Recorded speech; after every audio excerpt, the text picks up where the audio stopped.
Hello students, welcome to Ind AS 8. What is Ind AS 8? Accounting policies, change in accounting estimates and errors. तो नाम में 3 गुण छिपे हुए हैं. कौन कौन से 3 इश्यूज कवर्ड है स्टैंडर्ड में? एक है अकाउंटिंग पॉलिसीज, दूसरा है चेंज इन अकाउंटिंग एस्टीमेट्स और तीसरा इशू कवर्ड है एरर्स. क्या ऐसा कोई सिमिलर स्टैंडर्ड आपने अकाउंटिंग स्टैंडर्ड्स में पढ़ा था? क्या ऐसा कोई सिमिलर स्टैंडर्ड पढ़ा था? जरा याद करके बताओ, नंबर बता दो कम से कम. हिंट देता हूं, पहले 5 में से कोई था. 1 2 3 4 5, उनमें से कोई एक स्टैंडर्ड आपने पढ़ा होगा. 5. तो आपने सही कहा, एक स्टूडेंट ने कि AS 5 था. ठीक है, तो ये स्टैंडर्ड काफ़ी उससे मिलता जुलता है, लेकिन 100% एग्जैक्टली सेम नहीं है. मिलता जुलता है, यानी कजन्स हैं, ट्विंस नहीं है. ओके, थोड़ा चाचा मामा वाला रिश्ता है. तो क्या क्या सिमिलैरिटीज़ है, क्या क्या डिफरेंसेस है, जैसे जैसे पढ़ेंगे हम समझते जाएंगे. तो पहले हम आगे बढ़ते हैं. Introduction of Ind AS 8. What are you going to study in this standard? This standard prescribes criteria for selecting and changing an accounting policy. Accounting policy आप सिलेक्ट करने के लिए क्या करेंगे? अगर आप एक इंड एस कंपनी है तो आप क्या करेंगे? पहले आप IFRS में जाएंगे या पहले इंड एस पे जाएंगे या पहले AS पे जाएंगे? तो ये बताता है कि पहले आप कोशिश करोगे कि आप इंड एस पे जाओ. अगर मान लो कोई प्रॉपर्टी प्लांट इक्विपमेंट है तो उसकी अकाउंटिंग के लिए हम कौन से स्टैंडर्ड पे जाएंगे? इंड एस पे जाएंगे, इंड एस 16. लेकिन मान लो कोई ऐसा ट्रांजैक्शन हो गया, इवेंट हो गया जिसके लिए स्पेसिफिक इंड एस नहीं है, तो सिमिलर इंड एस पे जाएंगे. सिमिलर इंड एस पे जाएंगे. मान लो सिमिलर इंड एस भी नहीं है तो मे बी हम IFRS पे जाएंगे, क्योंकि हमारा जो इंड एस का सोर्स क्या है? IFRS ही है. या फिर कोई सिमिलर अकाउंटिंग फ्रेमवर्क पे जाएंगे. इसको बोलते हैं selection of accounting policy. Selection of accounting policy के लिए हमें क्या करना है? हमें देखना है कि हमें कहाँ से सोर्स मिलेगा. That is called selection. अब ये पेन मैंने परचेज किया है, जिसको बुक्स में अकाउंटिंग तो करनी होगी ना, तो इसके लिए हम देखेंगे कि ये पेन क्या है. Is it going to be sold in the ordinary course of business? तो नहीं, तो इन्वेंट्री नहीं है. Will it be used in our business? Yes, तो ये प्रॉपर्टी प्लांट इक्विपमेंट हो गया. फिर हम जाएंगे इंड एस 16 पे. तो इस तरह से स्टैंडर्ड बताएगा आपको कि पहले कहाँ जाना है, फिर कहाँ जाना है, फिर कहाँ जाना है, फिर कहाँ जाना है, to choose an accounting policy. Okay, और ये स्टैंडर्ड आपको ये भी बताएगा कि आप अकाउंटिंग पॉलिसी कब कब चेंज कर सकते हो और कैसे चेंज करना है. प्रोस्पेक्टिवली करना है, रेट्रोस्पेक्टिवली करना है. ये भी ये स्टैंडर्ड में आपको बताया जाएगा. प्रोस्पेक्टिव मतलब जिस दिन आपने चेंज किया वहाँ और उसके आगे, और रेट्रोस्पेक्टिव मतलब जब वो ओरिजिनली जब वो ट्रांजैक्शन स्टार्ट में हुआ था वहाँ से आपको अकाउंटिंग पॉलिसी रिवाइज करनी है. तो दैट इज कॉल्ड रेट्रोस्पेक्टिव. तो इसके लिए भी ये स्टैंडर्ड आपको गाइड करेगा कब प्रोस्पेक्टिव करना है, कब रेट्रोस्पेक्टिव करना है. और नेक्स्ट है ट्रीटमेंट, जो मैंने ऑलरेडी कहा उसका ट्रीटमेंट कैसे होगा. And disclosure about change in accounting policy, treatment and disclosure of change in accounting estimate. यानी नेक्स्ट जो है अकाउंटिंग एस्टीमेट, उसका ट्रीटमेंट क्या होगा और उसका डिस्क्लोजर क्या होगा. तो एक बहुत बड़ा डिस्कशन इस पे भी है. And then treatment and disclosure of correction of error. मान लो अकाउंटिंग में कुछ एरर हो गया, प्रॉपर्टी प्लांट इक्विपमेंट को आपने इन्वेंट्री ट्रीट कर ही दिया, बोरिंग कॉस्ट जो कैपिटलाइज होना था उसको P&L अकाउंट में आपने चार्ज कर दिया, बाद में पता चला, उसको बोलते हैं करेक्शन ऑफ एरर। तो उसका ट्रीटमेंट क्या होगा, डिस्क्लोजर्स क्या देना है, that is also covered by this standard. The purpose of this standard is कि ये सब जब हम करेंगे, it will enhance relevance and comparability over time and with the financial statement of other entities.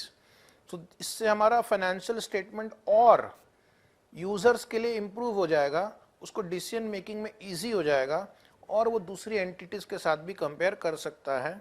This standard also provides hierarchy for selection and application of accounting policies, यानी कि पहले हम कहाँ जाएंगे, अगर वहाँ नहीं है कुछ तो फिर कहाँ जाएंगे। हायरार्की का मतलब होता है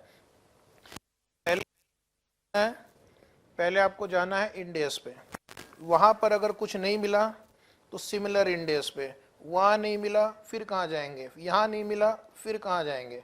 ठीक है, तो इस तरह से ये स्टैंडर्ड में आपको बताया जाता है। तो फिलहाल आपको लगेगा स्टैंडर्ड थोड़ा थ्योरेटिकल है, लेकिन ये रेलेवेंट है। जब हम कोई एंटिटी में काम करेंगे आगे चल के, तो हमें अकाउंटिंग पॉलिसी चूज करनी पड़ेगी और तब ये काम आएगा। तो पहला क्वेश्चन जो मैं आपसे पूछने जा रहा हूं कि व्हाट आर अकाउंटिंग पॉलिसीज। ये वर्ड अकाउंटिंग पॉलिसी तो आप सुनते आ रहे हैं, बोलिए आपने इंटर में क्या पढ़ा था, याद नहीं है? एक्चुअली मुझे भी याद नहीं है। अकाउंटिंग पॉलिसी वहाँ मैंने कुछ ऐसा पढ़ा था, principles used in preparation and presentation of financial statement, ऐसा ही था ना। यहाँ पर उस डेफिनेशन को थोड़ा और रिफाइन किया गया है, थोड़ा और इम्प्रूव किया गया है। तो accounting policies are specific principle. Specific principle है, जैसे आपने पढ़ा होगा कि एक ऐसा एग्जाम्पल दूंगा जो आप पढ़ कर आए हैं, inventory will be valued at cost और NRV which ever is lower. WIL का मतलब विच एवर इज लोअर। ये क्या, ये एक प्रिंसिपल है कि हम इन्वेंट्री को उसकी अगर NRV घट गई है तो घटे हुए NRV पे दिखाएंगे। Inventory will not be shown above the cost, लेकिन अगर उसकी NRV घट गई है तो दिखाएंगे। एक प्रिंसिपल है। बेसिस है, बेसिस का मतलब जैसे फीफो और वेटेड एवरेज है, ये इन्वेंट्री वैल्यू करने का बेस है। फीफो वेटेड एग्जाम्पल हो गया। कन्वेंशंस है, तो कन्वेंशन में जैसे हम एनुअल रिपोर्ट्स बनाते हैं या एनुअल अकाउंटिंग करते हैं, कहीं ना कहीं हम जाके एक बार बुक्स क्लोज करते हैं, तो it is prepared usually for a period, या फिर कई बार क्वार्टरली करते हैं मान लो। फिर कुछ रूल्स है, जैसे कंपनीज एक्ट में कुछ दिया हुआ है, जैसे कंपनीज एक्ट कहता है कि PPE की कंपोनेंट वाइज अकाउंटिंग करो। अगर कंपोनेंट वाइज अकाउंटिंग कर सकते हैं जहाँ पे कंपोनेंट सिग्निफिकेंट है, तो यहाँ पर हमारा अकाउंटिंग पॉलिसी क्या है, PPE will be accounted component wise. Component wise मतलब अगर एक प्रॉपर्टी प्लांट इक्विपमेंट में कुछ अलग अलग कंपोनेंट है जिसकी यूजफुल लाइफ डिफरेंट है, ठीक है। एग्जाम्पल सपोज कार, तो कार के टायर की लाइफ 4-5 साल है, इंजन की लाइफ 20 साल है, जो इंटीरियर है उसकी लाइफ 10 साल है। और अगर ये सिग्निफिकेंट वैल्यू रखते हैं तो हम इसको क्या करेंगे, अलग अलग डेप्रीशिएट करेंगे क्योंकि उसकी लाइफ अलग है। तो that is called component wise accounting. ये कौन बोलता है, ये आपका कंपनीज एक्ट में लिखा हुआ है शेड्यूल 2 में। तो रूल्स हो गया। एंड नेक्स्ट इज प्रैक्टिसेस, ठीक है। तो प्रैक्टिसेस मतलब फॉर्मेट्स ऑफ फाइनेंशियल स्टेटमेंट जो हम फॉलो करते हैं, वो प्रैक्टिसेस का एग्जाम्पल हो गया। तो ये हो गया अकाउंटिंग पॉलिसीज आर। एक बार वापस इंटरव्यू में जाएंगे और किसी ने पूछ लिया अकाउंटिंग पॉलिसी की डेफिनेशन दो, तो क्या कहेंगे, accounting policies are specific principle, basis, conventions, rules and practices applied by an entity in preparing and presenting the financial statement।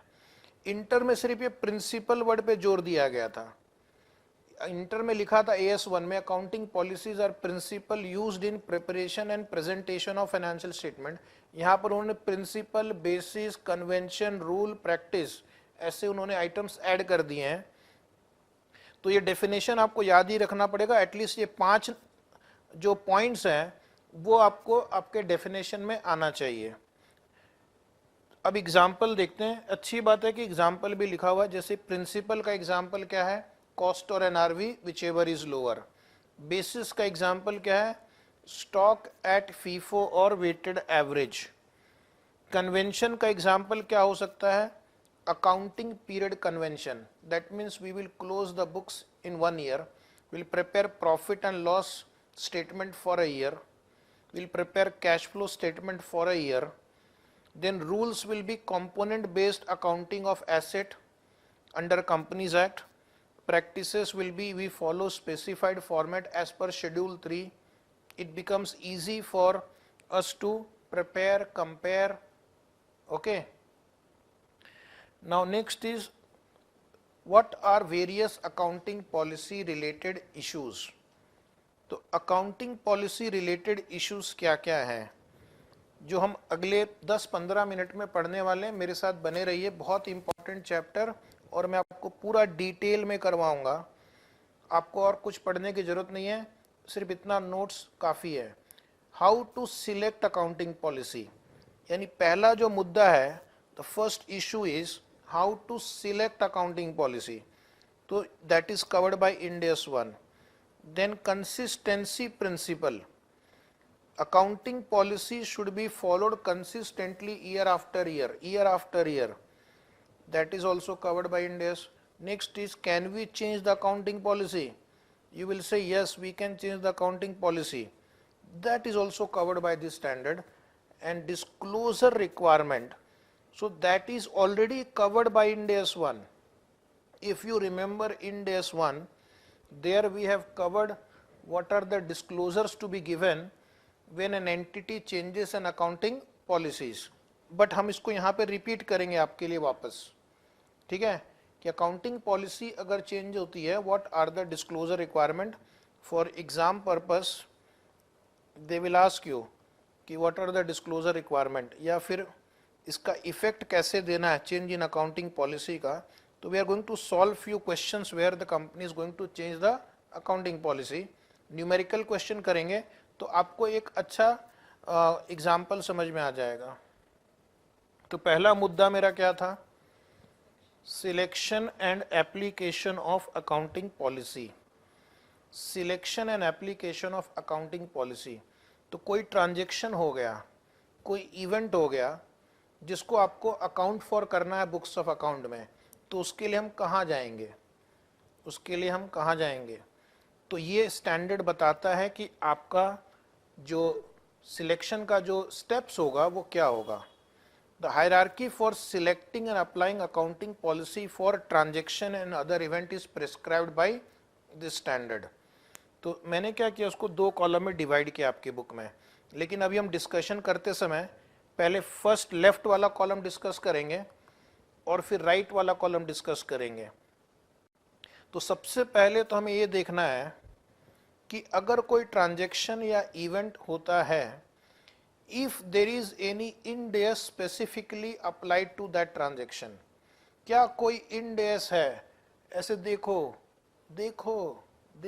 कोई इंड AS है, ठीक है। तो सपोज मैंने एक मशीन खरीदी, तो अब मैं क्या करूंगा, मशीन हमने खरीद ली, फिर हम देखेंगे कि कौन सा स्टैंड अप्लाई होगा। तो फिर हम देखेंगे मशीन का पर्पस क्या है, is it for sale in the ordinary course of business और is it to be used for production of goods and rendering of services, is it right.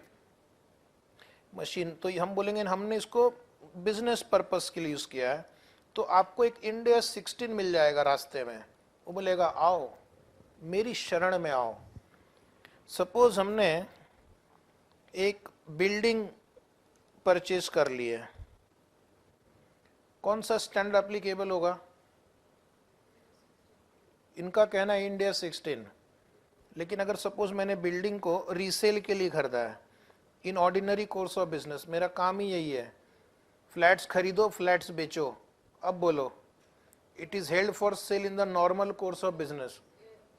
तो आपने कहा इंड एस 2 अप्लाई, अभी थोड़ी देर पहले तो आप इंड एस 16 बोल रहे थे, पता नहीं था। हाँ, यही तो हमें ढूंढना है। फिर आप सपोज मैं आपको लूंगा, इसको हमने रेंट पे देना है, हम इसको अपने लिए यूज नहीं करेंगे, हम इसको रेंट पे देंगे, तो अब कौन सा स्टैंड एप्लीकेबल होगा? तो इंड एस 40 बोलेगा तुम मेरी शरण में आओ, आओ, आओ। और अगर हम इसको बिजनेस पर्पस के लिए यूज करेंगे, यानी मैं इस बिल्डिंग में अपना बिजनेस करना चाहता हूं, ऑफिस करना चाहता हूं, फैक्ट्री लोकेट करना चाहता हूं, तो अब कौन सा स्टैंडर्ड मुझे अपनी ओर खींचेगा? End S 16। तो ये मतलब जवाब मिल गया, ठीक है। अगर कहीं जवाब नहीं मिलता तो फिर हमें देखना होगा कि हमें कौन से स्टैंडर्ड पे जाना है। तो अगर आपको जवाब मिल जाता है कि हाँ इसके लिए एक स्टैंडर्ड है, इसके लिए एक स्टैंडर्ड है हमारे पास, तो वहां जाना है। Apply that end S in determining the accounting policy. और बहुत सारे इंड एस के साथ हमारे इंस्टीट्यूट ने गाइडेंस नोट भी इशू किया है, या गाइडेंस इशू किया है कि इसको कैसे अप्लाई करना है, ठीक है। इंड एस के साथ साथ इंस्टीट्यूट क्या करती है, एक गाइडेंस इशू करती है कि उसको अप्लाई कैसे करना है। तो अगर कोई गाइडेंस है तो उसको भी देखना, guidance provided in the implementation guide of a concerned standard is also a part of the standard and should be considered equally important for selection and application of accounting policy। तो अगर कोई guidance दिया हुआ है तो guidance में जाकर भी हम देख सकते हैं।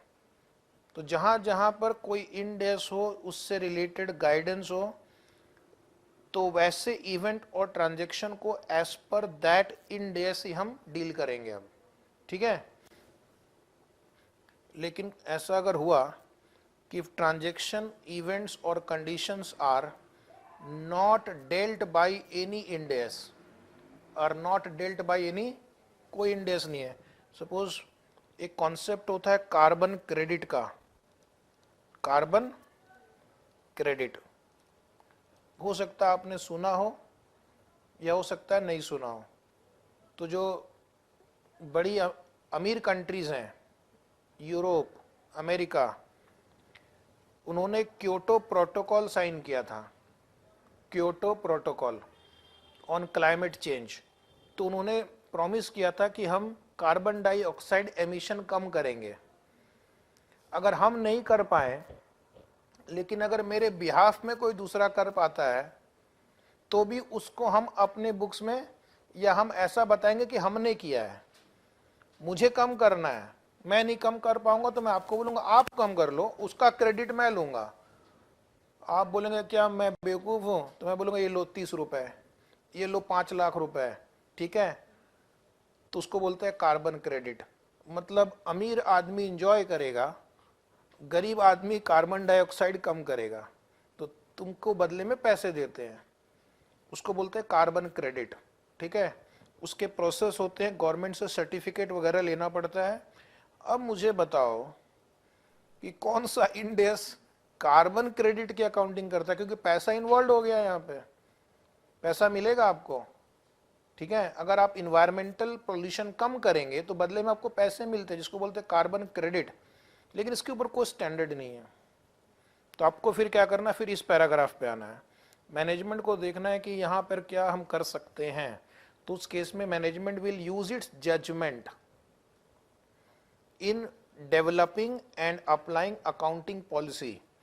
तो मैनेजमेंट को अपना जजमेंट अप्लाई करना होगा, और क्या क्या बातों का ध्यान रखना होगा कि जब आप कोई अकाउंटिंग पॉलिसी चूज करेंगे इस टाइप के ट्रांजैक्शन के लिए जिसपे कोई इंड एस नहीं है, तो यू विल से कि it should be relevant to economic decision of the users of financial statement. So that जो भी अकाउंटिंग पॉलिसी चूज करेंगे it should be relevant for decision making.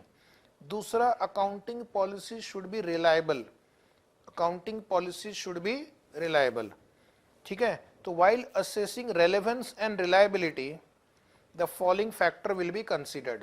तो क्या क्या देखना है आपको, the management presents accounting policy, uses accounting policy which represents faithfully मतलब जो आपने conceptual framework for financial reporting में पढ़ा था, faithfully मतलब without error, अगर याद हो तो न्यूट्रल एंड कंप्लीट, याद है फ्रेमवर्क में पढ़ा था इसको। तो the information that you are going to present should faithfully represent financial position, मतलब कंप्लीट हो, न्यूट्रल हो, विदाउट एरर हो।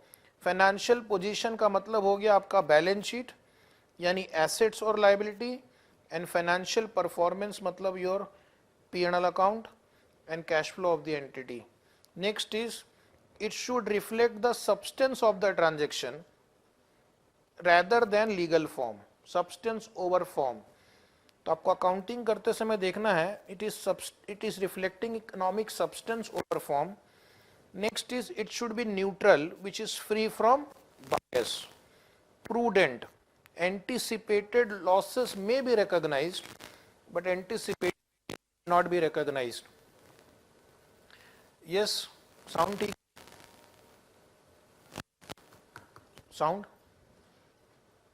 ठीक आ रहा है, चेक करते रहना। Complete in all material aspect, तो जब हम फेथफुल वर्ड यूज करते हैं तो उसमें न्यूट्रल आ जाता है, प्रूडेंट आ गया, कंप्लीट आ गया, सब्सटेंस ओवर फॉर्म आ गया, ठीक है। So that is what is called faithfully represent financial position. तो इसका हम क्या करेंगे, एक छोटा सा नोट के द्वारा समझेंगे। इन मेकिंग द जजमेंट, आपकी बुक में लिखा हुआ है 4-5 point. Management shall also refer to and consider the applicability of the following sources in descending order.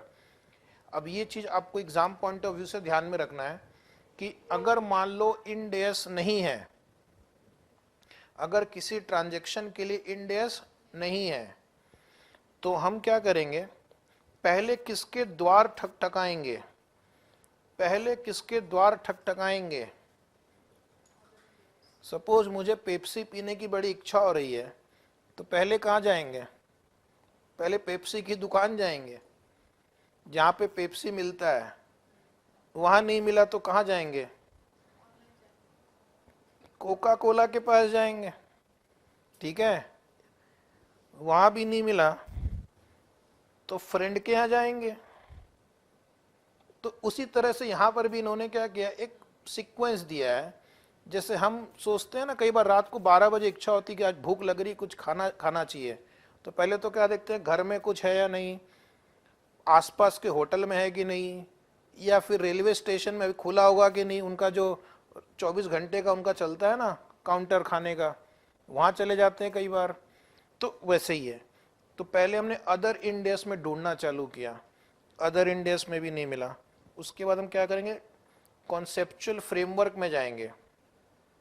Definition, recognition, measurement, criteria as set out in conceptual framework. इसीलिए मैंने ये chapter आपको पहले करवा दिया, क्योंकि कुछ स्टैंडर्ड में ये वर्ड आएगा कॉन्सेप्चुअल फ्रेमवर्क। यहाँ पर आपको एसेट की, लाइबिलिटी की, इनकम की, एक्सपेंस की, इक्विटी की डेफिनेशंस दी गई है, रिकॉग्निशन क्राइटेरिया दिया गया है, ठीक है। मान लो वहां पर भी आपको नहीं समझ में आ रहा है, तो हम चले जाएंगे अपने दादाजी के पास, ठीक है। दादाजी यानी IASB, international accounting standard board, क्योंकि इनसे ही हमें पूरा ज्ञान मिला है। हमारा इंडियस का ज्ञान का सोर्स क्या है, IASB। हम देखेंगे क्या उन्होंने कुछ रिसेंटली कुछ अकाउंटिंग प्रोनाउंसमेंट किया है, कुछ उन्होंने इसके ऊपर कुछ चर्चा की है, क्योंकि रोज बिजनेस में नए नए ट्रांजेक्शन्स होते रहते हैं ना। तो ये लोग क्या करते हैं, प्रोनाउंसमेंट इशू करते हैं, वहां जाके ढूंढना है। वहां भी नहीं मिला तो फिर कहाँ जाएंगे, फिर हम अपने इंस्टीट्यूट में जाएंगे और वहां पर उन्होंने अकाउंटिंग स्टैंडर्ड इशू किए हैं। तो guidance from other accounting standard setting bodies which has similar conceptual framework like ICI। तो ये हमारा सीक्वेंस है, एक बार वापस बोलना। सबसे पहले तो हम इंडेस पे जाएंगे, उसमें नहीं मिला तो सिमिलर इंडेस पे जाएंगे, उसके बाद कॉन्सेप्चुअल फ्रेमवर्क पे जाएंगे, उसके बाद IASB पे जाएंगे, और उसके बाद similar accounting standard setting bodies जिनका कॉन्सेप्चुअल फ्रेमवर्क इन डेज से मिलता है, जिनका कॉन्सेप्चुअल फ्रेमवर्क इन डेज से मिलता जुलता है, तो उनके पास जाएंगे। ठीक है, तो अब मैंने इसकी एक छोटी सी समरी बनाई है।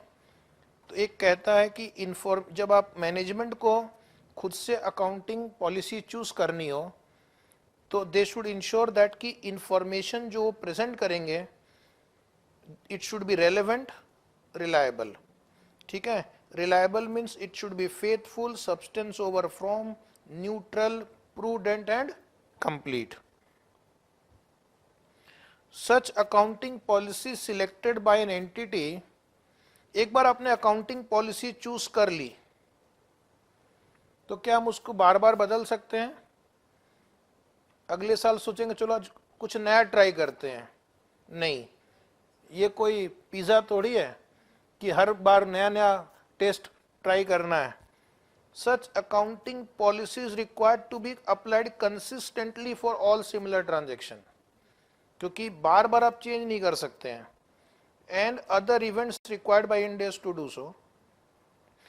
मशीन खरीदी तो हमने इंड एस 16 लगाया, इसका मतलब अगर मैं फर्नीचर खरीदूंगा उसी पर्पस के लिए तो सिमिलर ट्रांजेक्शन है, सिमिलर ट्रांजेक्शन है। ये लैपटॉप खरीदा मैंने सोनी का, उसके लिए इंडिया 16 लगाया, फिर मैं सोचा नहीं एप्पल का खरीदता हूँ एक लैपटॉप, उसके लिए कुछ और लगाते हैं, ऐसा कर सकेंगे? नहीं। Similar transaction, year after year same आपको अकाउंटिंग पॉलिसी फॉलो करनी है। क्या अकाउंटिंग पॉलिसी चेंज किया जा सकता है? अभी इन डेज में अकाउंटिंग पॉलिसी चेंज करने पे बहुत रिस्ट्रिक्शन है, और अगर आप चेंज करेंगे, खासकर जब आप वॉलंटरली चेंज करेंगे, तो रेट्रोस्पेक्टिव चेंज करना पड़ता है। रेट्रोस्पेक्टिव मतलब सपोज मैंने 10 साल पहले एसेट परचेज किया, तो 10 साल से उसको चेंज करते करते करते करते यहाँ तक उसको अकाउंटिंग करनी पड़ेगी। Is it right? इसलिए कंपनी कोशिश करेगी कि अकाउंटिंग पॉलिसी बार बार चेंज ना करें, बट हाउएवर चेंज अलाउड है। कब अलाउड है? इन डेज के द्वारा चेंज कब अलाउड है? एक तो अगर कोई इन डेज ही बोलता है कि आप अकाउंटिंग पॉलिसी चेंज कर दो, अगर कोई इन डेज कह रहा है कि अकाउंटिंग पॉलिसी चेंज कर दो, क्योंकि अब नया अकाउंटिंग पॉलिसी आईएएसबी ने डिसाइड किया कि इससे और बेहतर प्रेजेंटेशन हो सकता है, तो कभी कभी क्या करती है आईएएसबी, पुराने स्टैंडर्ड्स को वो या तो पूरा कैंसिल करके नया इशू करती है या उसमें कुछ चेंजेस लाती है। जैसे आपके सामने एक अभी बहुत ही बेहतरीन उदाहरण पेश कर रहा हूं कि पहले इंड एस 17 था लीजेस पे, याद है? शायद नहीं। अब उन्होंने इसको पूरी तरह से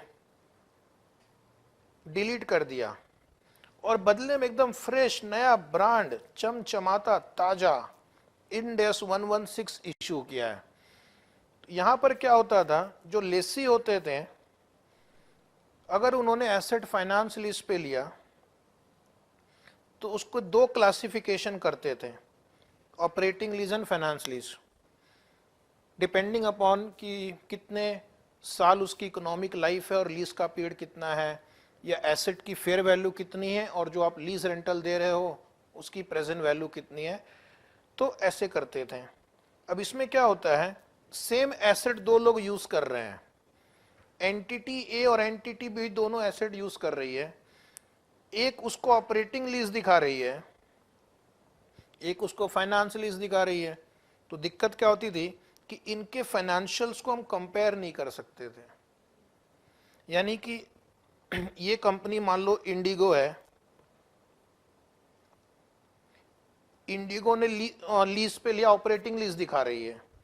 ये है एक दूसरी एयरलाइन का नाम बताओ, स्पाइस जेट, स्पाइस जेट, ये उसको फाइनेंस लीज। तो इनकी बुक्स में ना एयरक्राफ्ट दिखेगा, क्योंकि फाइनेंस लीज में lessee will capitalise the asset, और इनकी बुक में वो एसेट नहीं दिखता था, राइट? इनकी बुक्स में लायबिलिटी दिखेगी, लीज लायबिलिटी, इनकी बुक में लायबिलिटी नहीं दिखती है।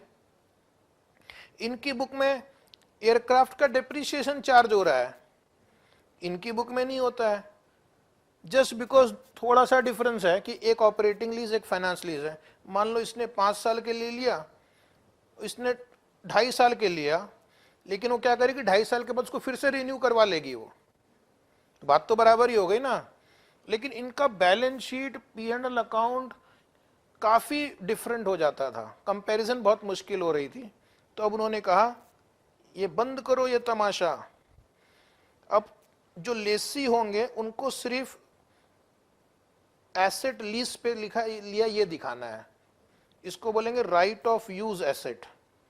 कौन सा एसेट? रोव। रोव मतलब राइट ऑफ यूज एसेट, यानी आपने एसेट ऑपरेटिंग पे लिया, फाइनेंस पे लिया, इससे कोई मतलब नहीं है।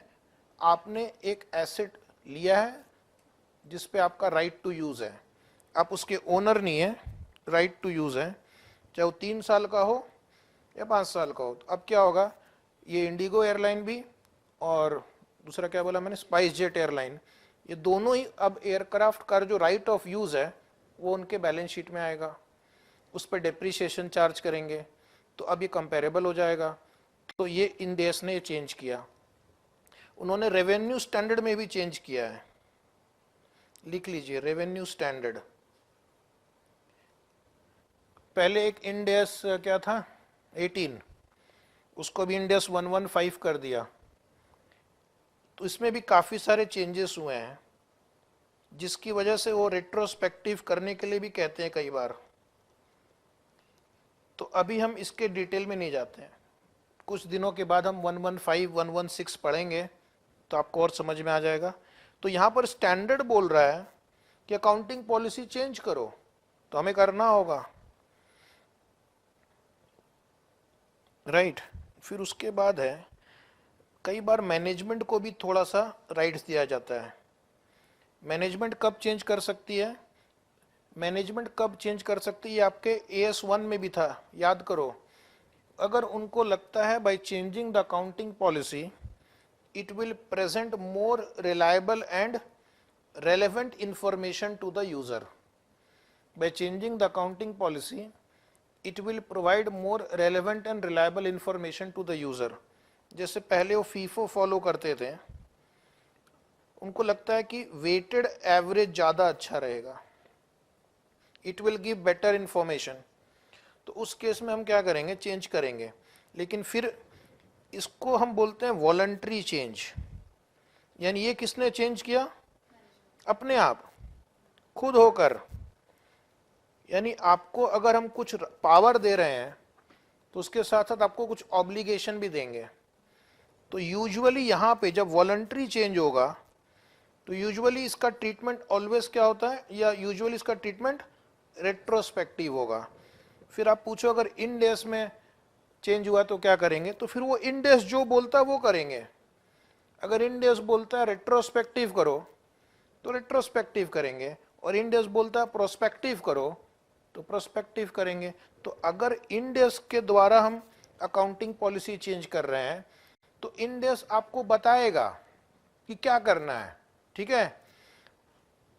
हर इन डेज में लिखा हुआ है, जहां जहां चेंजेस हुए हैं वो आपको बताता है कि इसको रेट्रोस्पेक्टिव चेंज करना है या इसको प्रोस्पेक्टिव चेंज करना है। लेकिन अगर आप खुद होकर चेंज करेंगे तो रेट्रोस्पेक्टिव करना है। Example of change in accounting policy, a company changes the accounting policy of inventory valuation from FIFO to weighted average.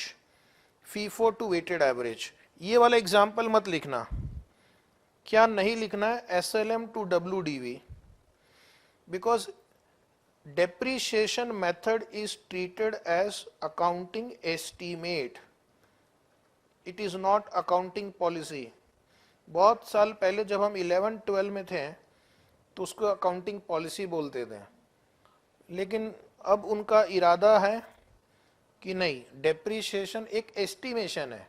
Depreciation is an estimation of the consumption of the asset, इसलिए ये estimate है, इसको accounting policy नहीं बोलेंगे। एक example देखते हैं voluntary change in accounting policy का। तो ये जो डिस्कशन है ये आपके आने वाले कुछ दिनों में सब कुछ होगा, लेकिन आज आप सिर्फ मुझ पर ट्रस्ट करो समझने के लिए। एज पर इंड एस 27, क्या नाम है इसका? Separate financial statement. Separate financial statement, investment in subsidiary associate joint venture are accounted for in entities separate financial statement at cost or in accordance with Ind AS 109। Ind AS 27 आपको दो choices देता है। अगर आपके पास subsidiary है या associate है या जॉइंट वेंचर है, तो सेपरेट फाइनेंशियल स्टेटमेंट में Ind AS 27 आपको दो चॉइस दे रहा है। कौन सी दो चॉइस दे रहा है? या तो आप उसको कॉस्ट पे अकाउंटिंग करो या फिर आप उसको फेयर वैल्यू पे अकाउंटिंग करो। जैसे आपके अकाउंटिंग स्टैंडर्ड 2 में दो चॉइस थी ना, फीफो, वेटेड एवरेज, तो यहाँ पर भी है कॉस्ट और fair value. The same accounting is required to be applied for each category of investment. यानी एक बार आपने कॉस्ट चूज कर लिया सब्सिडरी के लिए, तो आपकी जितनी भी सब्सिडरी होंगी उनके लिए कॉस्ट यूज करेंगे। अगर आपने एसोसिएट्स के लिए मान लो फेयर वैल्यू चूज किया है, तो सारे एसोसिएट्स के लिए फेयर वैल्यू यूज करेंगे, इसका वो मतलब है। लेकिन क्या मैनेजमेंट अकाउंटिंग पॉलिसी चेंज कर सकती है? हाँ, अगर उनको लगता है it will result in better presentation. तो इस कंपनी ने क्या किया? The entity decides to change its accounting policy of measuring investment in subsidiary और एसोसिएट और जॉइंट वेंचर। चेंज कर दिया। क्या किया? पहले क्या फॉलो कर रहे थे? Cost to fair value in accordance with Ind AS 109, as this will result in financial statement providing reliable and more relevant information. तो कर सकते, इसको हम बोलेंगे वॉलंटरी चेंज। स्टैंडर्ड ने नहीं कहा, स्टैंडर्ड ने आपको चॉइस दिया था, तो पहले आपने कॉस्ट मेथड यूज किया और बाद में आपने सोचा कि नहीं, फेयर वैल्यू ज़्यादा उचित होगा, इससे हमें एनी पॉइंट ऑफ टाइम उसकी वैल्यू कितनी है मार्केट में पता चल जाता है, तो कर सकते हैं। तो इसको हम बोलेंगे voluntary change in accounting policy. Next point, change in accounting policy triggered by initial application of an Ind AS। अगर कोई नया स्टैंडर्ड आ गया, जैसे मैंने अभी आपको बताया था इंड AS 116, जो किसको रिप्लेस कर रहा है? इंड AS 17 को। तो यूजुअली ऐसे केसेस में क्या होते हैं, जब कोई एक नया स्टैंडर्ड आता है या कोई एक स्टैंडर्ड पुराने को रिप्लेस करता है, तो स्टैंडर्ड में एक ट्रांजिशनल प्रोविजन होता है। ट्रांजिशनल प्रोविजन मतलब जो पुराना सिस्टम था वहां से आपको न्यू सिस्टम में मूव करना है। क्योंकि पहले बहुत सारे लोग हो सकता है ऑपरेटिंग लीज दिखा रहे हो, अब ये न्यू स्टैंडर्ड बोलता है कि आपको इसको सिर्फ लीज पे दिखाना है, उसको ऑपरेटिंग फाइनेंस नहीं करना है। पहले इनकी बुक में वो एसेट था ही नहीं, तो अब क्या करेंगे ये आपको स्टैंडर्ड बताएगा। तो उस केस में आपको ट्रांजिशनल प्रोविजन देखना है और ट्रांजिशनल प्रोविजन के हिसाब से आपको अकाउंटिंग पॉलिसी लेनी होगी। तो अभी जितने भी न्यू स्टैंडर्ड्स रिलीज हो रहे हैं उसमें सबके एंड में वो क्या करते हैं, एक ट्रांजिशनल प्रोविजन का कॉलम भी डालते हैं, एक पैराग्राफ, फिर उसमें बताते हैं कि आपको ओल्ड से न्यू में कैसे ट्रांजिशन करना है, उसको आप फॉलो करेंगे। कैसे करना इंड AS 16 में जाके बताएंगे, लेकिन अभी मैं आपको एग्जाम्पल दे रहा हूँ कि उन्होंने वहाँ पे बताया है कि पहले आप ऐसा करते थे, अब आपको ऐसा करना है। Is it right? तो उस केस में हम इंड AS को तवज्जो देंगे, तवज्जो यानी इंपॉर्टेंस, ठीक है। In the absence of transitional provision, अगर ट्रांजिशनल प्रोविजन नहीं है और अगर आप वॉलंटरली अप्लाई कर रहे हैं, then the accounting policy is applied retrospectively. अगर मान लो ट्रांजिशनल प्रोविजन नहीं दिया या फिर आप कोई भी अकाउंटिंग पॉलिसी वॉलंटरली चेंज कर रहे हैं, तो यूजुअली आपका ट्रीटमेंट क्या होगा? रिट्रोस्पेक्टिवली। तो इसका पर्पस क्या है कि आप मैनेजमेंट जो है वो बार बार अकाउंटिंग पॉलिसी चेंज ना करे। ठीक है, उससे कंपेरेबिलिटी बहुत डिफिकल्ट हो जाती है, रिलायबिलिटी क्वेश्चन मार्क हो जाती है। इसलिए उन्होंने कहा है कि अगर आपने वॉलंटरी चेंज किया या ट्रांजिशनल प्रोविजन में कुछ नहीं दिया है तो उस केस में आपको रेट्रोस्पेक्टिव अमेंडमेंट करना होगा। तो अभी ऊपर जो हमने बातें की उसका एक मैंने छोटा सा समरी बनाया है, सुंदर सा। तो क्या करना है, किस तरह से आप अपने मन में डिसाइड करेंगे कि रेट्रोस्पेक्टिव करना है या प्रोस्पेक्टिव करना है। तो पहले तो ये हमें देखना है कि अगर कुछ चेंज हुआ तो क्या वो चेंज इन अकाउंटिंग पॉलिसी है, is it a change in accounting policy. FIFO से अगर मैं वेटेड एवरेज करता हूं तो चेंज इन अकाउंटिंग पॉलिसी है। एसएलएम से डब्ल्यूडीवी करता हूं तो वो चेंज इन अकाउंटिंग पॉलिसी नहीं है, इज इट राइट। अगर मैं कोई एरर रेक्टिफाई कर रहा हूं तो चेंज इन अकाउंटिंग पॉलिसी नहीं है। पहले मैं ट्रक जो है बेचता था, ट्रेडर था, ठीक है, और उसके बाद फिर मैंने क्या किया, ट्रक को लीज पे देना चालू कर दिया, तो मेरा बिजनेस मॉडल चेंज हो गया। तो आपको देखना है is it a change in accounting policy. अगर है तो आगे बढ़ो। फिर आपको देखना है कि जो अकाउंटिंग पॉलिसी चेंज हुई है क्या ये किसी इन डेज के ट्रांजिशनल प्रोविजन में उसके बारे में कुछ कहा गया है, क्या इन डेज के ट्रांजिशनल प्रोविजन में उसके बारे में कुछ कहा गया है। जैसे आप 116 जब पढ़ेंगे ना तो वहां पे लिखा हुआ है कि हम कैसे ओल्ड से न्यू सिस्टम में मूव करेंगे। तो अगर इन डेज के ट्रांजिशनल प्रोविजन में कुछ लिखा गया है तो आप उस इन डेज के हिसाब से अकाउंटिंग पॉलिसी चेंज करेंगे। उसमें लिखा रहेगा कैसे चेंज करना है, प्रोस्पेक्टिव करना है या रेट्रोस्पेक्टिव करना है। लेकिन इन डेज के ट्रांजिशनल प्रोविजन में मान लो कुछ नहीं है, there is no nothing in transitional provision या ट्रांजिशनल प्रोविजन है ही नहीं, तो उस केस में हम यहाँ पहुँच गए। अगर हम यहाँ पहुँच गए तो इसका कारण हो सकता है या तो वॉलंटरी चेंज है या इन डेज में उसका ट्रांजिशनल प्रोविजन नहीं है। तो उस केस में क्या होगा, रेट्रोस्पेक्टिवली, उस केस में the effect will be given retrospectively. So that is called retrospective application of N accounting policy. ठीक है, तो retrospective application of N accounting policy का मतलब क्या होता है, जो मैंने आपकी बुक में मीनिंग लिखा है, change in accounting policy being applied from the date when the transaction occurred initially. तो आप पूछेंगे सर ये तो बड़ी ज्यादती हो गई, अभी हम यहाँ पे खड़े हैं 2021-22 पे, और ये जो भी ट्रांजैक्शन है ये 2005-6 में हुआ था, तो क्या हमें ये पूरा चेंज करना पड़ेगा। Theoretically the answer is yes, okay, लेकिन उन्होंने कुछ प्रैक्टिकल सॉल्यूशन भी दिए हैं। अब इतना पुराना जाना मुश्किल होता है, तो उन्होंने कहा कि जितना पीछे आप जा सकते हो, यानी अगर 2005-6 आप बोलेंगे सर वो तो बुक्स ऑफ अकाउंट जो है हमने कब की बेच डाली, कुछ नहीं है मेरे पास अब डेटा, तो 2006-7 पे जाओ। अब बोलेंगे वो भी पॉसिबल नहीं है, तो 7-8 पे जाओ, 8-9 पे जाओ, 9-10 पे जाओ, कहीं तो मिलेगा। तो जितना पीछे जाकर आप कर सकते हैं कर लो। आप बोलेंगे नहीं पीछे जाना संभव ही नहीं है, तो 2020-21 पे चले जाओ भाई, पिछले साल ही जाओ कम से कम। आप बोलेंगे सर वो भी पॉसिबल नहीं है तो कम से कम करंट ईयर में कर लो।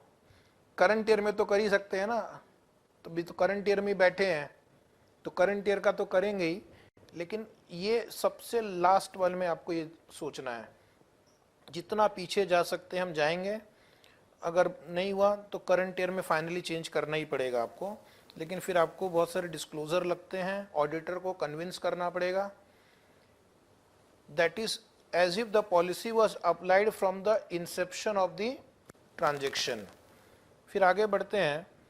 Accordingly, the opening balances of each of the component of equity, retained earning of the earliest comparative period presented is adjusted for the retrospective effect. तो जैसे मेरा मान लो करंट ईयर 21-22 है, तो प्रीवियस ईयर क्या होगा 2021, तो ऑन 1/4/2020 ये इस साल का ओपनिंग बैलेंस है। मुझे इस साल के ओपनिंग बैलेंस का एक तो रिटेन अर्निंग पे इफेक्ट आएगा, जो भी आपका उस ट्रांजैक्शन की वजह से डिफरेंस आएगा, और दूसरा कोई भी एसेट या लायबिलिटी पे भी इफेक्ट आ सकता है। तो हमें जाकर इस बैलेंस शीट में ओपनिंग जो इक्विटी के आइटम अफेक्ट हो रहे हैं उसको सुधारना है, जो बैलेंस शीट में लायबिलिटी और एसेट पे इफेक्ट हो रहा है उसको सुधारना है। और हमें प्रेजेंटेशन के लिए एक एडिशनल बैलेंस शीट देनी पड़ेगी। तो अब 3 बैलेंस शीट देनी पड़ेगी आपको। एक होगा 31/3/2022 का, एक होगा 31/3/22। 2020 ना मेरे दिमाग में ऐसा बैठ गया है, एक ऐसा साल था जो याद रहेगा सालों साल, इसलिए बार बार 2020 लिखा जाता है। अरे फिर आ गया 21, sorry this was not intentional, लेकिन हो जाता है, कुछ चीज़ें बहुत सालों तक याद रहती है। उसमें एक 2020 ईयर भी था। ये 2 तो हम देंगे ही, एक और बैलेंस शीट देंगे। अब ठीक है 1/4/2020, तो इस बैलेंस शीट में जाके जो भी अकाउंटिंग पॉलिसी की वजह से क्या चेंज होगा, एसेट की वैल्यू चेंज हो सकती है, लायबिलिटी चेंज हो सकता है, और अदर इक्विटी के आइटम्स चेंज हो सकते हैं। तो इन सबको चेंज करेंगे, ठीक है। फिर इसको यहाँ कैरी करेंगे, फिर ये जो भी आएगा इसको हम यहाँ पे कैरी करेंगे। तो इस तरह से आपको रेट्रोस्पेक्टिव इफेक्ट देना पड़ेगा। जैसे मान लो आपने सपोज बोरिंग कॉस्ट कैपिटलाइज नहीं करते थे पहले, अब आपने बोरिंग कॉस्ट सोचा कैपिटलाइज करेंगे, तो आप पिछले 8-10 साल से एसेट परचेज कर रहे हैं, तो अब तक क्या हो रहा था, बोरिंग कॉस्ट पी&एल अकाउंट में जा रहा था, तो एसेट की वैल्यू कम दिखती थी और पी&एल अकाउंट में प्रॉफिट कम दिखता था। तो अब आप 8 साल पुराना हिसाब खोलेंगे, जितने बोरिंग कॉस्ट आपने चार्ज किया पहले उसको कैपिटलाइज करेंगे, तो एसेट की वैल्यू बढ़ गई, उधर रिटेन्ड अर्निंग भी बढ़ जाएगा क्योंकि आप प्रॉफिट एंड लॉस अकाउंट से उसको निकाल देंगे। लेकिन फिर आपने उस पर डेप्रीशिएशन प्रोवाइड नहीं किया, तो फिर हम ये भी देखेंगे अगर हमने 8 साल डेप्रीशिएशन प्रोवाइड किया होता तो एसेट कितने से कम होता, प्रॉफिट कितने से कम होता, ठीक है। तो उसके बाद हम पहुंचेंगे यहाँ पे कि आज मेरे एसेट की वैल्यू क्या होती, तो हम बैलेंस शीट में एसेट चेंज करेंगे, प्रॉफिट पे कितना इफेक्ट आया उतना प्रॉफिट पे प्लस माइनस करेंगे। फिर ये फिगर एक बार यहाँ आ गया तो उसके बेसिस पे यहाँ का फिगर आ जाएगा, फिर इसका बैलेंस यहाँ आ जाएगा। ये ओपनिंग यहाँ यूज करके इसका क्लोजिंग निकाल लिया, ये क्लोजिंग यहाँ एज एन ओपनिंग यूज करके फिर इसका भी हम कैलकुलेशन करेंगे। तो ये बहुत मेहनत वाला काम है, बट फिर भी हम इसके ऊपर 1-2 एग्जाम्पल लेंगे। The comparative and the current period transactions are presented according to the new accounting policy. तो जितने भी आप कंपैरेटिव्स दोगे,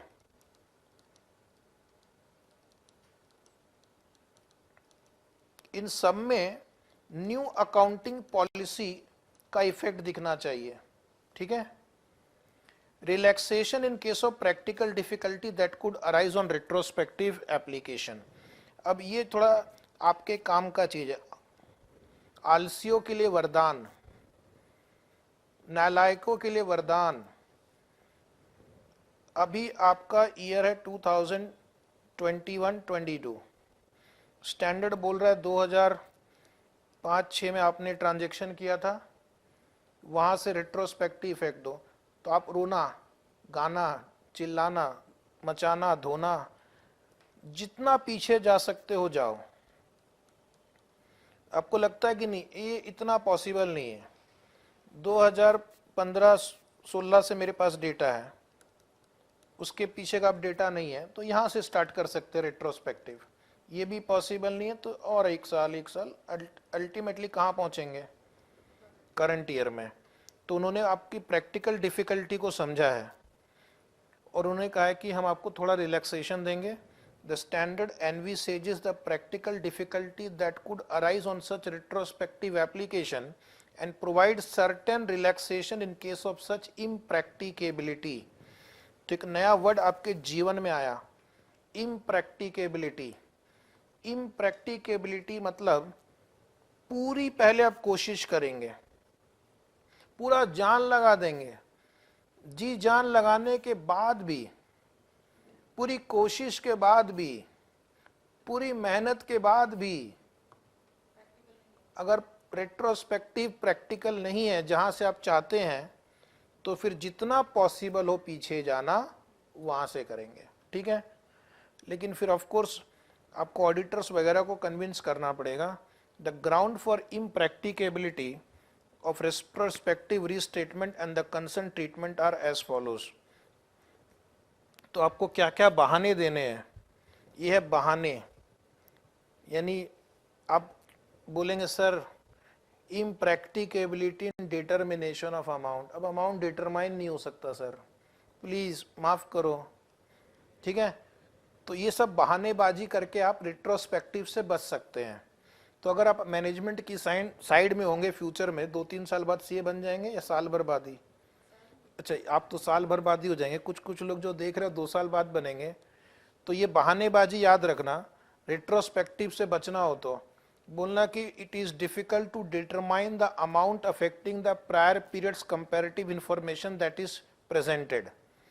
तो एक तो हमें पता नहीं कि उस साल का फिगर क्या होता, ठीक है।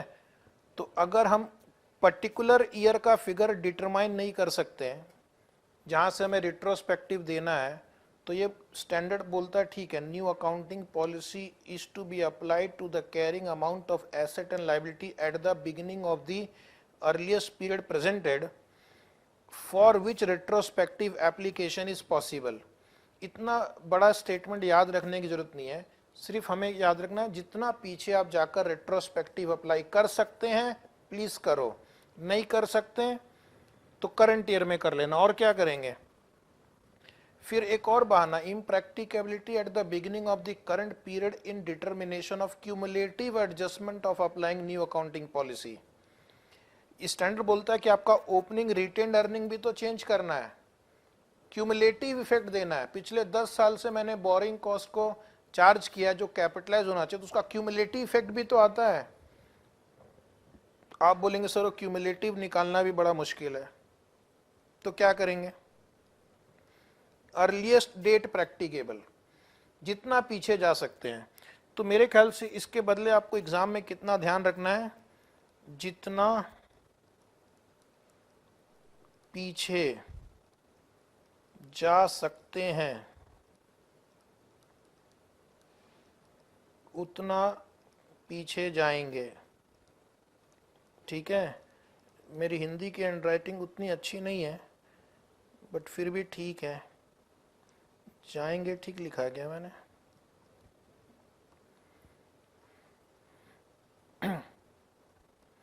तो जितना पीछे जा सकते हैं उतना पीछे जाएंगे, और बहुत पीछे नहीं जा सकते तो कम से कम करंट ईयर में कर देना, ठीक है।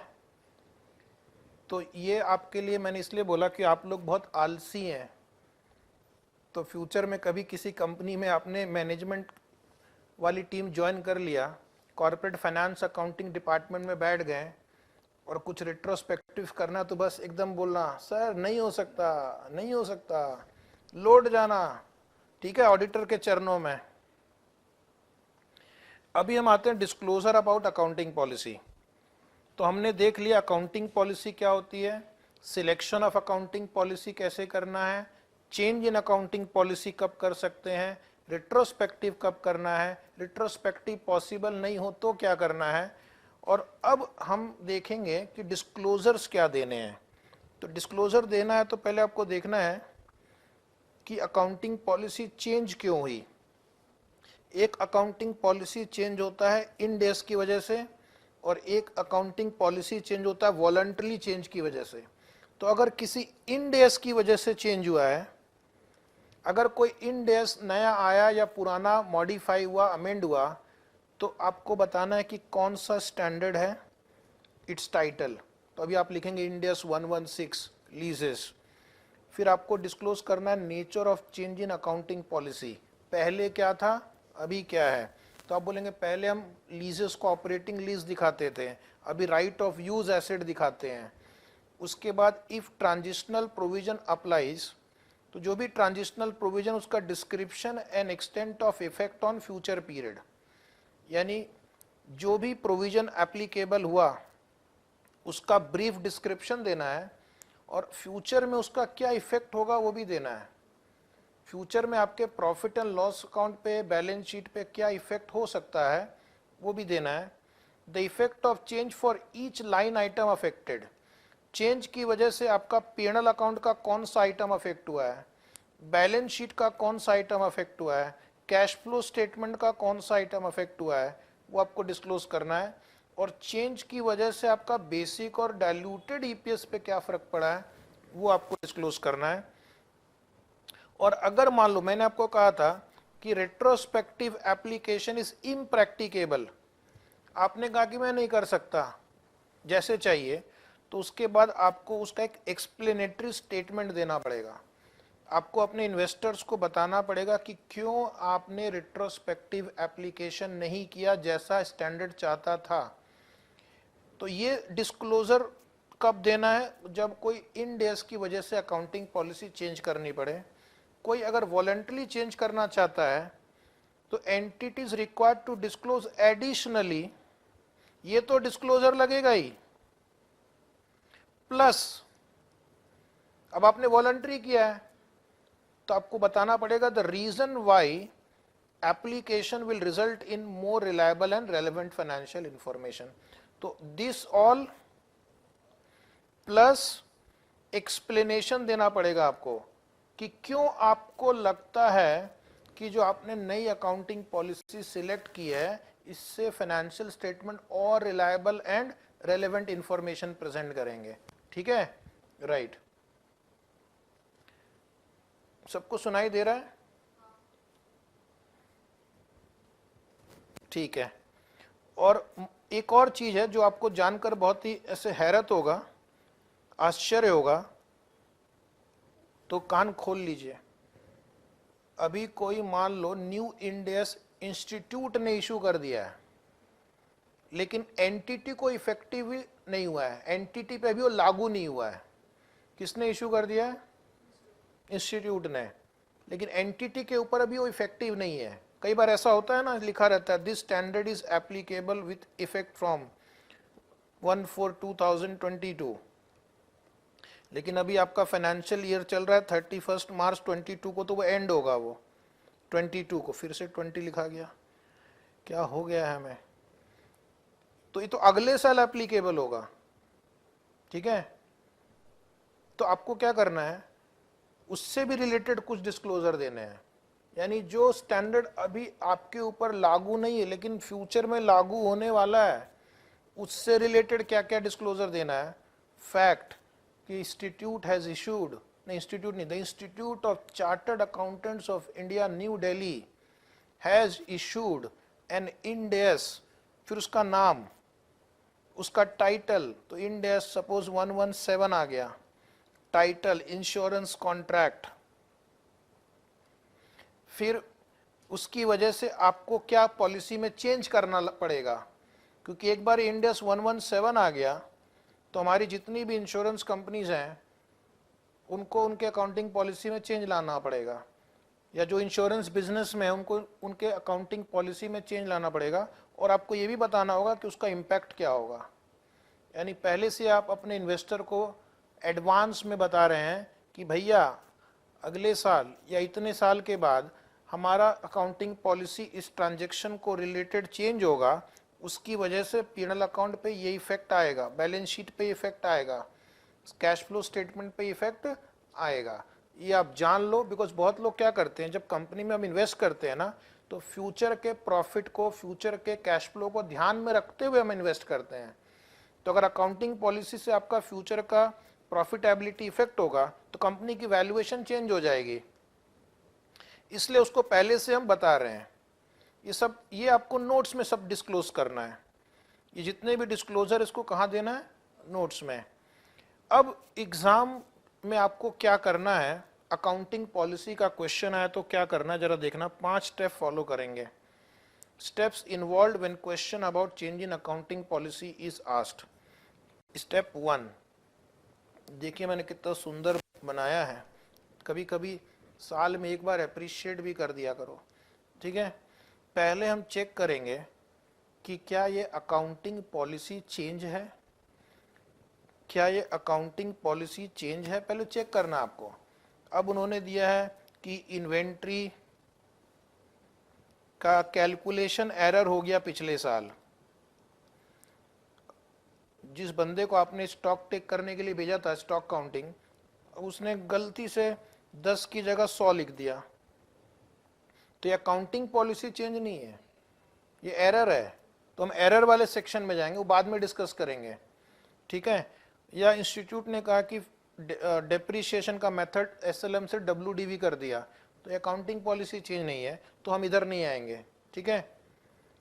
मान लो अकाउंटिंग पॉलिसी चेंज है, फिर हम देखेंगे रीजन फॉर चेंज क्या है। तो रीजन फॉर चेंज 2 हो सकते हैं।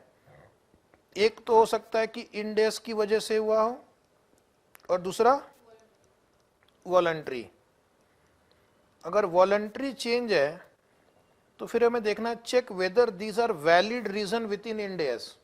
वैलिड रीजन मतलब whether this will result into relevant and reliable information, ठीक है। तो मोस्टली ये कंडीशन तो हम अज्यूम करेंगे सेटिस्फाई हो गया एज ए स्टूडेंट। ये चेक करना, ये चेक करना। फिर apply treatment of change in accounting policy. अब इसका ट्रीटमेंट क्या देना है, अगर वो कोई न्यूली इंट्रोड्यूस्ड इंड एस है जिसका स्पेशल ट्रांजिशनल प्रोविजन है, कोई न्यू इंड एस है, कोई इंड एस में अमेंडमेंट हुआ है, उसमें कोई ट्रांजिशनल प्रोविजन है, तो एज पर ट्रांजिशनल प्रोविजन देंगे। वॉलंटरी है या उसमें कोई ट्रांजिशनल प्रोविजन नहीं है, तो उस केस में हम क्या करते हैं, रेट्रोस्पेक्टिव एप्लीकेशन। लेकिन ये भी देखना है कि क्या रेट्रोस्पेक्टिव एप्लीकेशन इम्प्रैक्टिकल तो नहीं है। अगर रेट्रोस्पेक्टिव एप्लीकेशन पूरा इनप्रैक्टिकेबल है तो जितना पीछे जा सकते हैं उतना पीछे जाकर आपको रेट्रोस्पेक्टिव अमेंडमेंट करना है।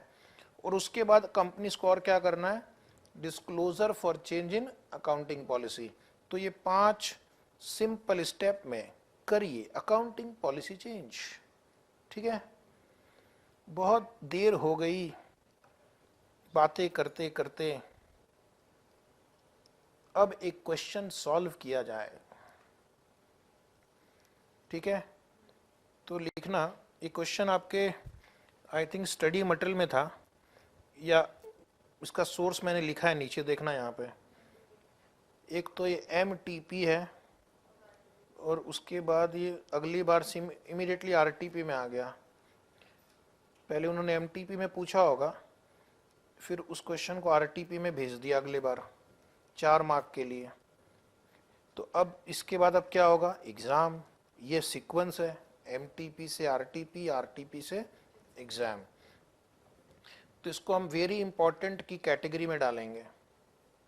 यानी एग्जाम की तैयारी जब आप करोगे लास्ट मिनट में, तो इस क्वेश्चन को देखना जरूर, क्योंकि कई बार इंस्टीट्यूट क्या करती है, पुराने क्वेश्चन को ही उठा के डाल देती है, और इस क्वेश्चन को देख के लगता है 4 मार्क लायक क्वेश्चन अच्छा है।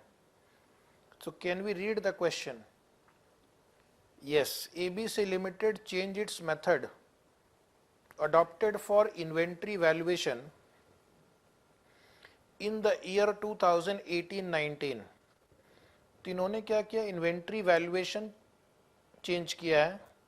कब, यहाँ पे करंट ईयर क्या है, 18-19। ये इस क्वेश्चन में करंट ईयर है। तो क्या change in inventory valuation is a change in accounting policy? Yes, because base पहले क्या था, फीफो था, अभी वेटेड एवरेज पे जा रहे हैं वो। तो इन्वेंट्री वैल्यूएशन में FIFO and weighted average are base, और अकाउंटिंग पॉलिसी की डेफिनेशन में भी लिखा हुआ प्रिंसिपल, बेस, कन्वेंशन, ओके। इसको हम बोलेंगे change in accounting policy. Voluntary है या कोई इन डेज हमें मजबूर कर रहा है? वॉलंटरी है, वॉलंटरी है। पहले कौन सा मेथड था? फीफो। अभी कौन सा मेथड फॉलो करना चाहते हैं? Weighted average. क्यों करना चाहते हैं? इससे फाइनेंशियल स्टेटमेंट और रेलेवेंट एंड रिलायबल हो जाएगा। तो देखो उधर डायग्राम स्क्रीन पे, हमें तीन चीज तो कंफर्म हो गई। ये चेंज इन अकाउंटिंग पॉलिसी है, रीजन है किससे रेलेवेंट एंड रिलायबल होगा। Relevant and reliable are valid reason within Ind AS. और ये चेंज जो है वो वॉलंटरी है, तो रेट्रोस्पेक्टिव एप्लीकेशन करना होगा, अनलेस रेट्रोस्पेक्टिव इज इम्प्रैक्टिकेबल। तो स्टूडेंट को नंबर क्रंचिंग करवाना है अभी हमें। The effect of the change in the method of valuation of inventory was as follows. तो हम यहाँ पे खड़े हैं 31 मार्च 19, प्रीवियस ईयर खत्म हुआ था 31 मार्च 18, और इसका ओपनिंग बैलेंस शीट था 14/17। तो 31 मार्च 17 को अगर हम इन्वेंट्री वेटेड एवरेज मेथड से फॉलो करते हैं तो ये 1 मार्च 17 को मैं 31 मार्च 17 लिख सकता हूँ, कोई दिक्कत नहीं। तो यहाँ पर इसकी वैल्यू क्लोजिंग स्टॉक यहाँ पे 10 मिलियन से ज़्यादा हो जाता। यहाँ पे ये क्लोजिंग स्टॉक अगर 10 से यहाँ ज़्यादा होगा तो इसका मतलब यहाँ पे ओपनिंग स्टॉक 10 से ज़्यादा होगा, और यहाँ पे क्लोजिंग स्टॉक 15 से ज़्यादा हो गया, बराबर। फिर ये क्लोजिंग स्टॉक अगर मैं रेट्रोस्पेक्टिव इफेक्ट दूं तो इसका ओपनिंग स्टॉक यहाँ पे 15 से ज़्यादा होगा और इसका क्लोजिंग स्टॉक 20 से ज़्यादा होगा। तो इस साल इफेक्ट क्या होगा? 5 से आपका क्लोजिंग स्टॉक ज़्यादा हो गया, और इस साल भी आपका क्लोजिंग स्टॉक 5 से बढ़ गया है। ठीक है, यानी difference between opening stock and closing stock, difference between opening stock and closing stock 5 से चेंज हो रहा है इस साल भी और इस साल भी, राइट। अब जरा नीचे देखते हैं क्या दिया हुआ है। प्रॉफिट और लॉस अंडर फीफो, यानी ये पुराने तरीके से कैलकुलेट किया हुआ प्रॉफिट है। फीफो यानी पुराना, इस कंपनी के लिए। तो ये 2018-19 का है, ये 17-18 का है। तो ये जो प्रॉफिट है ये कॉस्ट ऑफ गुड्स सोल्ड है, फीफो पे बेस्ड है। सिर्फ सारा खेल इसको ही समझने का है। अगर मैं इसको वेटेड एवरेज में कन्वर्ट करूं तो मेरा कॉस्ट ऑफ गुड्स सोल्ड का क्या होगा? मेरा कॉस्ट ऑफ गुड्स सोल्ड बढ़ेगा या घटेगा? मेरा कॉस्ट ऑफ गुड्स सोल्ड बढ़ेगा या घटेगा?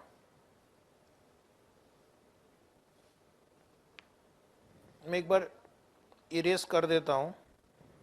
सिर्फ मैं आपको बता रहा हूं कि इस साल आपका difference between opening stock and closing stock 5 से बढ़ गया, और उसी तरह इस साल भी आपका difference in opening stock and closing stock 5 से बढ़ गया। तो कॉस्ट ऑफ गुड्स सोल्ड का फॉर्मूला क्या है? कॉस्ट ऑफ गुड्स सोल्ड का फॉर्मूला है opening plus purchase minus closing. पहले हम कुछ रफ नंबर लेते हैं। जैसे पहले हम मान लो लेते हैं कि ये 100 था, ये 500 था। एक बार मैं थोड़ा ऊपर लिखता हूँ क्योंकि नीचे लिखने पे कई बार बच्चों को दिखता नहीं है। Opening plus purchase minus closing stock, ये 100 था। एग्जाम्पल के लिए, सिर्फ एग्जाम्पल के लिए मैं नंबर लिख रहा हूँ, इसका क्वेश्चन से कोई ताल्लुकात नहीं है। ये 1000 था और ये मान लो था 120 ले लेते हैं। तो अभी यहाँ पर आपका कॉस्ट ऑफ गुड्स सोल्ड कितना आ रहा है? 980। अब अगर मैं इसको 10 से बढ़ा दूं, 110 कर दूं, ये परचेज तो उतना ही रहेगा। क्लोजिंग स्टॉक को मैं 115 से बढ़ा देता हूं, ये 10 से बढ़ाया ये 15 से बढ़ा देते हैं, तो 15 से यानी 135 हो जाएगा। ये ओपनिंग स्टॉक को मैंने 10 से बढ़ाया, क्लोजिंग स्टॉक को मैंने 15 से बढ़ाया, तो अब मेरा कॉस्ट ऑफ गुड्स सोल्ड क्या होगा जरा बताना, 975। कभी कभी मन में डाउट होता है कि प्लस करूं या माइनस करूं। अब आप बोल सकते हैं कि अगर मेरा पहले चेंज इन स्टॉक कितना था, पहले चेंज इन स्टॉक था ओरिजिनल क्वेश्चन में 20, इसमें 20 चेंज इन स्टॉक छुपा हुआ इसमें, लेकिन अब चेंज इन स्टॉक कितना हो गया है, 25। चेंज इन स्टॉक अभी 25 हो गया है, तो आप देख रहे हैं आपका कॉस्ट ऑफ गुड्स सोल्ड यहाँ पे कम हो गया, तो इसका मतलब है ये फिगर 5 से कम हो जाएगा।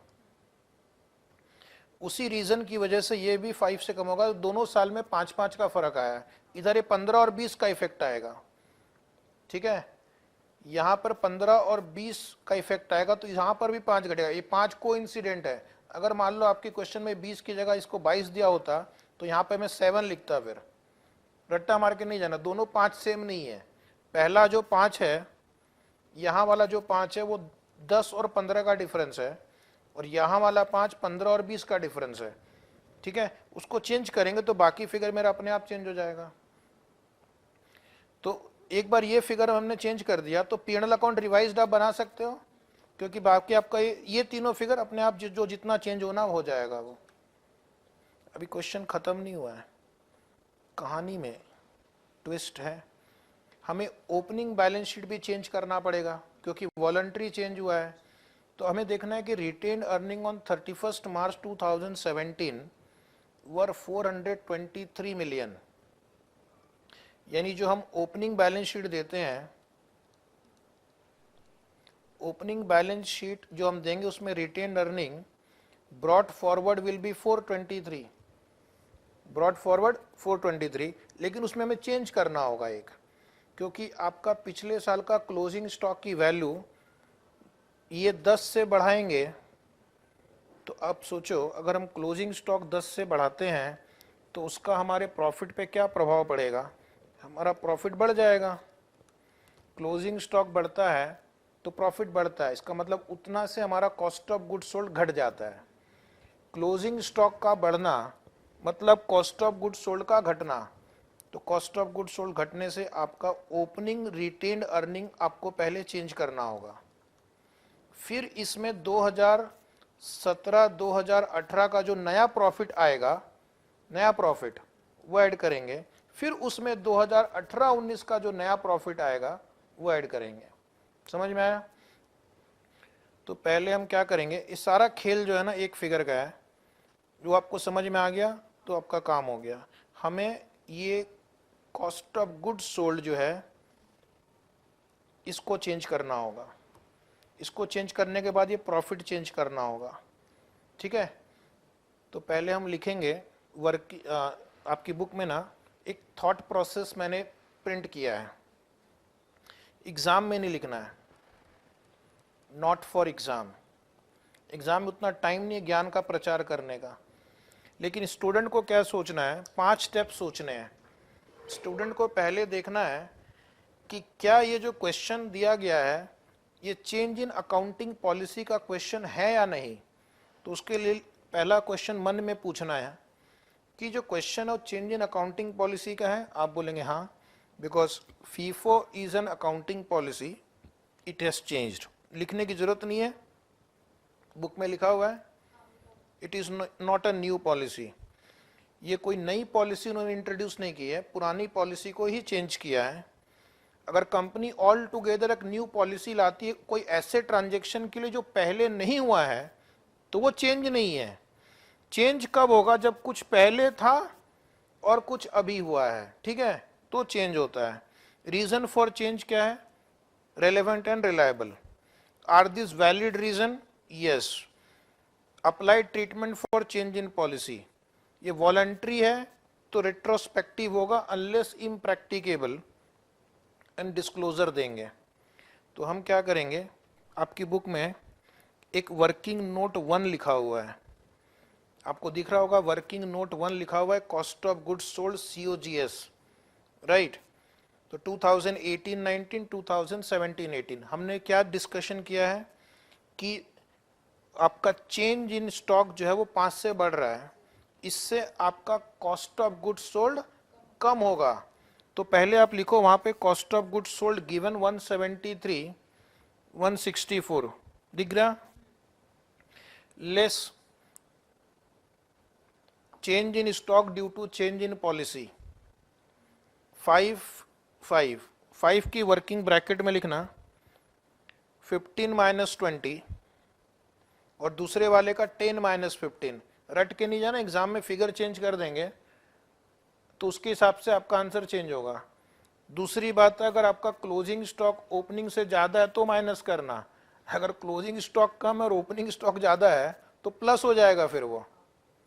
तो आगे लिखो cost of goods sold working note 1 की थर्ड लाइन में 168 आ रहा है 159, ये दोनों नंबर उठाओ और जो आपको P&L अकाउंट ऊपर बना हुआ है वहां पर उसको लिख दो, ठीक है। तो हम आते हैं main answer statement of P&L account. Exam में यहां से चालू करना है आपको answer statement of P&L account से। रेवेन्यू लिखेंगे 324, ओरिजिनल क्वेश्चन में दिया हुआ है 296, ये चेंज नहीं होगा। Cost of goods sold bracket में लिखना वर्किंग नोट 1 168 159, इसकी वजह से ग्रॉस प्रॉफिट चेंज होगा। वैसे आजकल हम इन डेज में ग्रॉस प्रॉफिट नहीं दिखाते हैं, इन डेज में हम ग्रॉस प्रॉफिट नहीं दिखाते हैं, बट फिर भी उन्होंने ओरिजिनल क्वेश्चन में दिया था, उनका सम्मान करते हुए हम लिख देते हैं, ठीक है।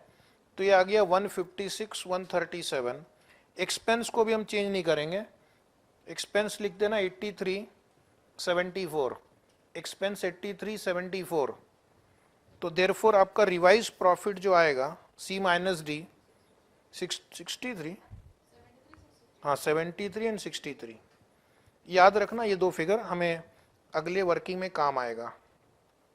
ये करेक्ट प्रॉफिट हम ऐड करेंगे 2017-18 के statement of changes in equity में, लेकिन पहले हमें ओपनिंग रिटेन्ड अर्निंग को रेक्टिफाई करना होगा। ओके, ओपनिंग रिटेन्ड अर्निंग को रेक्टिफाई करेंगे, उसके बाद उसका प्रॉफिट फिगर रेक्टिफाई करेंगे जो भी हमने निकाला, तो क्लोजिंग आएगा, फिर ये क्लोजिंग अगले साल ओपनिंग बन जाएगा, right. So let us begin statement of changes in equity 2017-18। सिर्फ हमें रिटेन्ड अर्निंग का ही फिगर है, अदरवाइज और भी रिजर्व होते तो 2-3 कॉलम और बना लेते हैं, और जो यही फिगर है इसको सिर्फ यहाँ रिपीट करना है टोटल कॉलम में।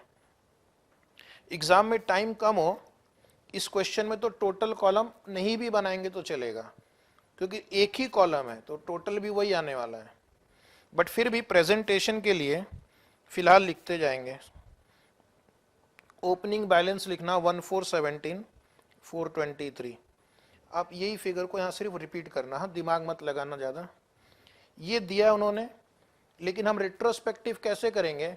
हमने पाया कि 31 मार्च 17 को अगर हम वेटेड एवरेज फॉलो करते हैं तो उस साल का इन्वेंट्री 10 से ज़्यादा होता क्लोजिंग स्टॉक। अगर इन्वेंट्री ज़्यादा होगा तो आपका प्रॉफिट भी ज़्यादा होता उस साल का, तो प्रॉफिट का इफेक्ट यहाँ आ गया 10। हमने बैलेंस शीट में भी हम इन्वेंट्री को, जो कंपैरेटिव इन्वेंट्री रहेगी वो भी चेंज होता है फिर, इज इट राइट। जो हम 1417 की बैलेंस शीट बनाएंगे उसमें जो भी इन्वेंट्री पहले था उसमें हम 10 बढ़ा देंगे, लेकिन हमें बैलेंस शीट में इन्वेंट्री कितनी थी वो नहीं पता है, सिर्फ 10 बढ़ा है ये पता है, ठीक है। चलो आगे बढ़ो। रीस्टेटेड बैलेंस 433, फिर इस साल का प्रॉफिट ऐड करो जिसको हम बोलते हैं टोटल कॉम्प्रिहेंसिव इनकम। ये फिगर कौन सा आएगा, क्वेश्चन में जो प्रिंटेड है वो, या जो ऊपर आपने P&L अकाउंट में कैलकुलेट किया वो। हाँ हमने कैलकुलेट किया 17-18 का बताओ 63 है, 17-18 का 63, तो ये आपका हो गया रेक्टिफाइड बैलेंस अभी, ठीक है। तो इस तरह से हम क्या किया, हमने ओपनिंग रिटेन्ड अर्निंग को जाके ही रेक्टिफाई कर दिया, 496 आ गया।